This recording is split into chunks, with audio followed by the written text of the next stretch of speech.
नमस्कार दोस्तों। स्वागत है आप सभी का हमारे यूट्यूब चैनल रत्नाकर क्लासेस में।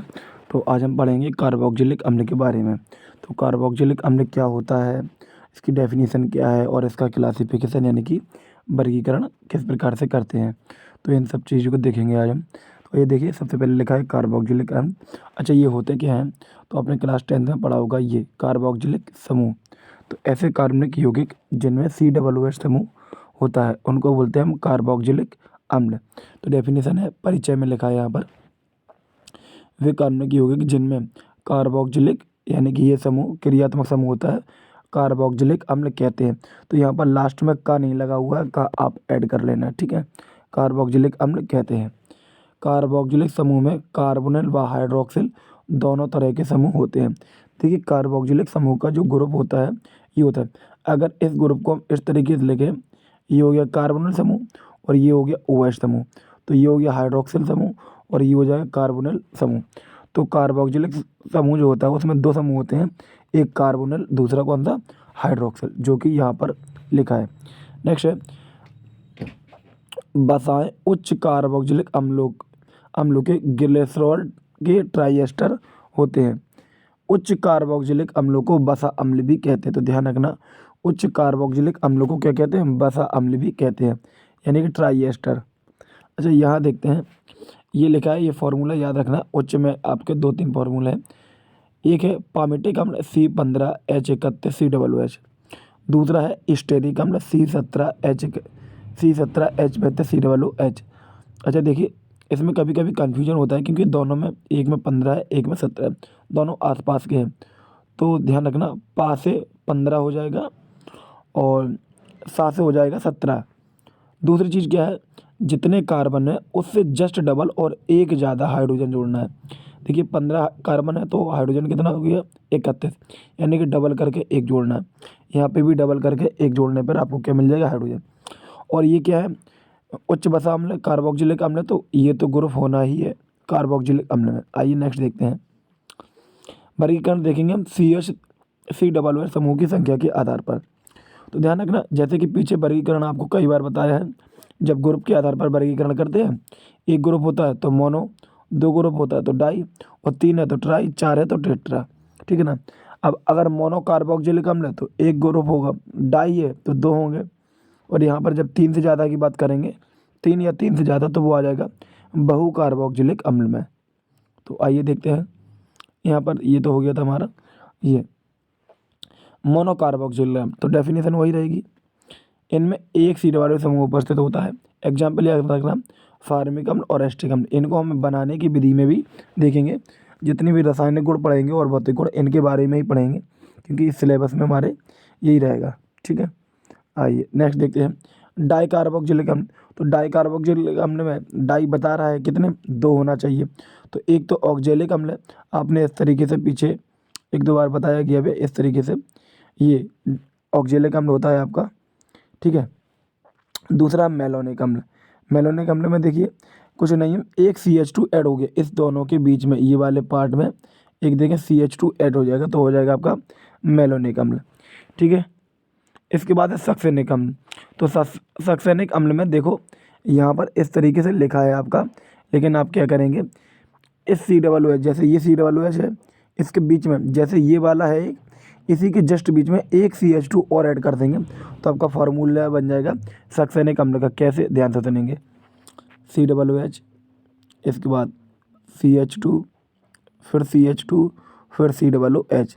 तो इससे आपको आसानी से याद भी हो जाएगा कि मेलोनिक अम्ल से एक CH2 और जोड़ देंगे तो बन जाएगा आपका सक्सेनिक अम्ल का, ठीक है ना।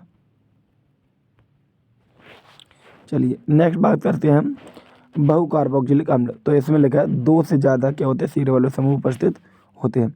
एक तो फार्मूला इसका C6H87, ये सिट्रिक एसिड है जो नींबू में पाया जाता है। आपने अम्ल क्षार में पढ़ा होगा कि सिट्रिक अम्ल किस में पाया जाता है, तो नींबू में।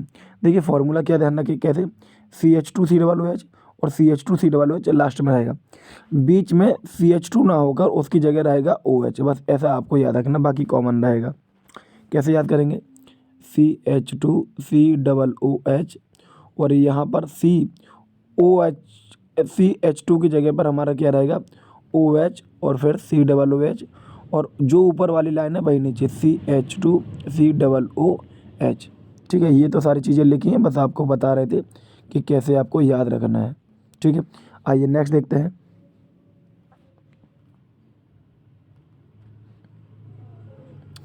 कार्बनिक समूह की प्रकृति के आधार पर। तो कार्बनिक समूह की प्रकृति के आधार पर क्या है? संतृप्त कार्बोक्जिलिक अम्ल। देखिए यहाँ पर संतृप्त और असंतृप्त पढ़ना है। तो संतृप्त में क्या होता है? सिंगल बॉन्ड होता है, और असंतृप्त में या डबल बॉन्ड या ट्रिपल बॉन्ड होता है। ठीक है, तो संतृप्त में क्या रहेगा?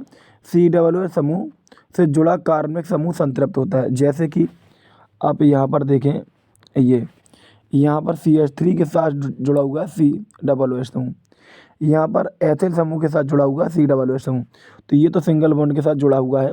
नाम भी आपको एक नाम जो पीछे बताया था एस्टिक अम्ल वही रहेगा। यहाँ पर एक नाम और बढ़ जाएगा, यानी मेथिल के साथ में COOH जुड़ा हुआ है, तो एस्टिक वाला एथिल के साथ में जुड़ा हुआ है, तो प्रोपिओनिक अम्ल ये नाम लिखा है। नेक्स्ट देखेंगे हम असंतृप्त कार्बोक्जिलिक अम्ल। इसमें इनमें उपस्थित कार्बनिक समूह असंतृप्त होता है। ठीक है, तो इसमें क्या है? एक्राइलिक अम्ल। एक तो नाम है एक्राइलिक अम्ल। देखेंगे होता क्या है, जिस तरीके CH2CH COOH, इसका IUPAC नाम कभी कभी ऐसे क्वेश्चन पूछ लिया जाता है डायरेक्ट कि एक्राइलिक अम्ल का IUPAC नाम क्या होता है। तो इसका नाम रहेगा प्रोप टू इनोइक अम्ल। अच्छा, ये नाम हुआ कैसे वो ध्यान से करें, देखेंगे आप। देखिए प्रोप मतलब कार्बन की गिनती आप जानते हैं, इसमें कार्बन कितना है? 1 2 3। ठीक है, और जहाँ से समूह स्टार्ट है वहाँ से हम शुरुआत करेंगे, तो गिनती भी 1 2 3। तो ये तो हो गई प्रॉप।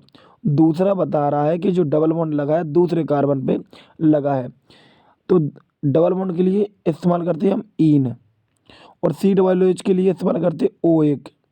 तो बन जाएगा इनोइक और एसिड, या हिंदी में लिखेंगे तो अम्ल। ठीक है, तो नाम बनेगा आपका प्रोप टू इनोइक अम्ल।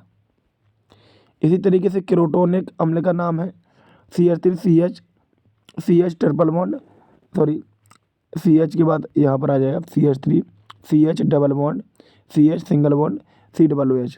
यहाँ पर 1 2 3 4, तो यहाँ पर भी दूसरे पे है। कार्बन कितने होगा? 4। तो केवल अंतर कितना था? एक कार्बन यहाँ पर बढ़ गया है। तो यहाँ पर प्रोप था, यहाँ पर ब्यूट टू इनोइक अम्ल हो जाएगा आपका नाम।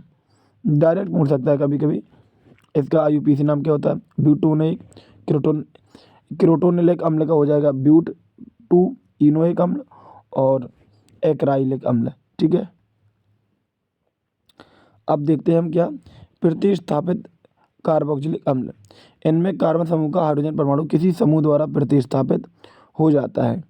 ठीक है ना, यानी कि यहाँ पर ध्यान देंगे आप, ग्लाइकोलिक अम्ल में देखिए CH3 का एक हाइड्रोजन, यदि एस्टिक अम्ल आपको याद है तो एस्टिक अम्ल में 3 हाइड्रोजन होते थे, उस एक हाइड्रोजन की जगह OH लगा दें तो बन जाएगा आपका ग्लाइकोलिक अम्ल। ठीक है, IUPAC नाम क्या रहेगा? 2 हाइड्रोक्सी एथेनोइक अम्ल।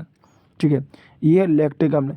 देखिए दूध फट जाता है, या दूध में अगर कभी कभार पूछा जाए अम्ल, देखो अम्ल तो होता है खट्टा स्वाद में, तो जब अम्ल दही में कन्वर्ट होने लगता है तो जो टेस्ट आ जाता है तो वो लैक्टिक अम्ल की वजह से आता है। तो लैक्टिक अम्ल का फॉर्मूला यहाँ पर लिखा है।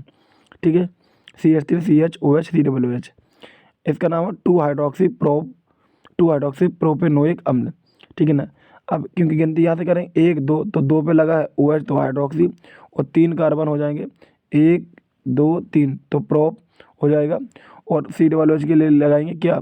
ओएक अम्ल। ठीक है ना, तो प्रोपेनोइक अम्ल। अच्छा, कुछ इनके बारे में कुछ बेसिक्स पॉइंट्स जान लेते हैं, और मतलब जो ये क्वेश्चन कभी कभार पूछ लिया जाता है, जैसे कि फार्मिक अम्ल है, इसका नाम क्या है? फार्मिक अम्ल। ये फार्मूला है और ये स्रोत चींटी से प्राप्त हुआ था, फार्मिका बोलते हैं जिसको लैटिन में। ये एस्टिक अम्ल है, ठीक है, और ये एसिटम से प्राप्त हुआ था जिसको सिरका बोलते हैं। स्रोत है एसिटम, सिरके से, सिरके को एसिटम बोलते हैं लैटिन में। ये आपका ब्यूटायरिक अम्ल, ब्यूटायरिक अम्ल को प्राप्त कैसे होता है? मक्खन से, जिसको ब्यूटाइरम बोलते हैं लैटिन में। ये आपका बैलेरिक अम्ल, और बैलेरियम पादप की जड़, एक बैलेरियन पादप होता है उसकी जड़ से प्राप्त होता है। इसके बाद है फार्मिक अम्ल का IUPAC नाम मेथेनोइक, एथेनोइक, किसका हो जाएगा? एस्टिक अम्ल का। तो ये नाम आपको बताए जा चुके हैं पहले भी कई बार, मेथेनोइक, एथेनोइक, और ये हो जाएगा प्रोपेनोइक। ठीक है। इसके बाद यहाँ पर क्या हो जाएगा, CH3CH डबल ओ एच के साथ में 2 मेथिल प्रोपेनोइक अम्ल हो जाएगा आपका। ठीक है, तो यहाँ पर देखेंगे थोड़ा, तो आप यहाँ पे एक काम करेंगे, इस वाले में 2 मेथिल वाले में यहाँ जो CH3 है यहाँ पर होल्ट वाइज कर लेना। रीज़न है क्योंकि दूसरे पर मेथिल होना चाहिए, तो या तो इस CH के बाद देखो एक बार फिर से बताते हैं, इस वाले को ध्यान से देखेंगे, CH3 CH, ये CH3 CH और यहाँ लिख देंगे CH3 और इसके बाद रहेगा COOH। तो 1 2 दूसरे कार्बन पर आ जाएगा आपका मेथिल और तीसरा कार्बन ये, तो 1 2 3 कार्बन के लिए प्रोप हो जाएगा और प्रोपेन ओ एक हो जाएगा, तो 2 मेथिल प्रोपेनोइक अम्ल नाम बनेगा। ठीक है, तो आप ऐसा लिख सकते हैं, या फिर क्या करेंगे, या फिर में आप यहाँ पर होल्ट वाइज और यहाँ COOH ऐसा लिखेंगे आप। ठीक है, तो इसमें थोड़ा सा करेक्शन है, ध्यान रखना। इसके बाद क्या हो जाएगा, बस लास्ट है हमारा ये। इसके बाद ये वाले का नाम रहेगा हमारा 3 हाइड्रोक्सी ब्यूटेनोइक अम्ल। एक और बच्चा, उसका नाम जान लेते हैं जल्दी से हम। तो लास्ट बच्चा है HOOC, यानी कि ऑक्जेलिक अम्ल का नाम होता है क्या, एथेन डाइओइक अम्ल। ठीक है, तो ये तो हमारे बेसिक हो गए। अब हम अगले लेक्चर में कवर करेंगे इसकी संरचना और बनाने की विधि। तो मिलते हैं नेक्स्ट वीडियो, तब तक वीडियो देखते रहिए। वीडियो देखने के लिए धन्यवाद।